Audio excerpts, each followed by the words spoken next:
Vote ডাকাতি, নিশি vote সহ নানা অভিযোগে দুষ্ট 2018 সালের নির্বাচন। তৎকালীন প্রধানমন্ত্রী শেখ হাসিনার প্রত্যক্ষ নির্দেশনায় অনুষ্ঠিত হয় সেই বিতর্কিত নির্বাচন। 2018 সালে একাদশ জাতীয় সংসদ নির্বাচন পুরোটাই ছিল প্রশ্নবিদ্ধ। এসব অভিযোগের প্রেক্ষিতে তৎকালীন নির্বাচন কমিশনের কর্মকর্তা ও আইনশৃঙ্খলা বাহিনীর সব সদস্যদের বিরুদ্ধে অনুসন্ধানের সিদ্ধান্ত নিয়েছে দুদক।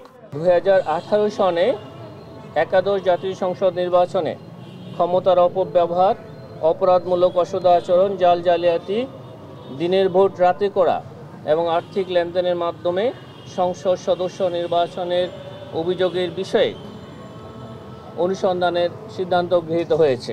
এদিকে 35টি ব্যাংক হিসাবে 139 কোটি টাকার বেশি অবৈধ সম্পদ অর্জন ও মানি লন্ডারিংয়ের অভিযোগে সাবেক মন্ত্রী তাজুল ইসলাম ও তার স্ত্রী ফৌজিয়া ইসলামের বিরুদ্ধে মামলা করেছে দুর্নীতি দমন কমিশন।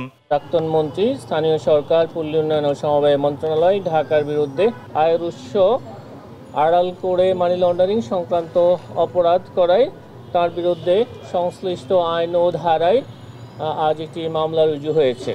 17 কোটি টাকার অবৈধ সম্পদ অর্জনের অভিযোগে অতিরিক্ত কর কমিশনার কাজী আবু মাহমুদ ফয়সাল তার স্ত্রী সহ 14 জনের বিরুদ্ধে মামলা দায়ের করেছে দুদক।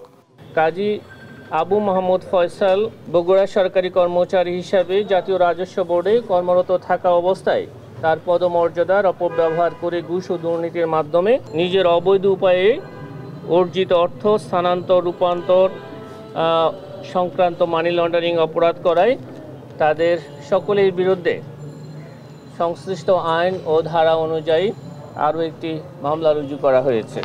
এছাড়াও 100 কোটি টাকার অবৈধ সম্পদ অর্জনের অভিযোগে স্বাস্থ্য প্রকৌশল অধিদপ্তরের তত্ত্বাবধায়ক প্রকৌশলী আনোয়ার আলীর বিরুদ্ধে অনুসন্ধানে নেমেছে সংস্থাটি। আর সকালে সালমান এফ রহমানের 1000 কোটি টাকা পাচারকারী ব্রিটিশ দ্বৈত নাগরিক তারেক আলমকে হযরত শাহজালাল বিমানবন্দর থেকে আটক করেছে দুদক। অনেক ধন্যবাদ। ফাহিম ইউসুফ, দেশ টিভি, ঢাকা।